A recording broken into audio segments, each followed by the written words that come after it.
ತಮ್ಗೆ ಜಗತ್ತಲ್ಲೇ ಏನ್ ಆಗ್ತಾ ಇದೆ ಅಂತ ಗೊತ್ತಿದೆ ತಮ್ಗೆ. ನಾವು ಸ್ವಲ್ಪ ಮೊದಲ ಪ್ಲಾನಿಂಗ್ ಯಾವಾಗ ವಾರ್ ಸ್ಟಾರ್ಟ್ ಆಗಿತ್ತು ಆಮೇಲೆ ಮೊದಲು ಸ್ವಲ್ಪ ಪ್ಲಾನಿಂಗ್ ಮಾಡಿದಂದ್ರೆ ಗ್ಯಾಸ್ ಪೆಟ್ರೋಲ್ ಡೀಸೆಲ್ ಪ್ಲಾನಿಂಗ್ ಮಾಡಿದ್ದೇವೆ.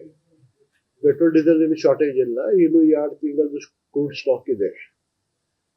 ಗ್ಯಾಸ್ ಒಂದು ಶಾರ್ಟೇಜ್ ಆಗಿದೆ, ಅದು LNG ಬರ್ತಾ ಇದೆ, ಸ್ವಲ್ಪ ಶಾರ್ಟೇಜ್ ಆಗಿದೆ. ಅದು ವಾರದ ಕಾರಣ ಯಾರಿಗೆ ಏನ್ ಮಾಡ್ಲಿಕ್ಕೆ ಬರುದಿಲ್ಲ.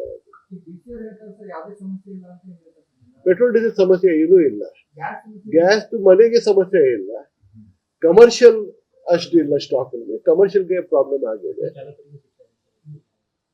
ಸ್ವಲ್ಪ PNG ಗ್ಯಾಸ್ ಶಾರ್ಟೇಜ್ ಇದೆ. ಇಲ್ಲ ಬರ್ತಾ ಇದೆ, ಸ್ವಲ್ಪ ಕ್ವಾಂಟಿಟಿ ಕಡಿಮೆ ಆಗಿದೆ, ಬರ್ತಾ ಇದೆ.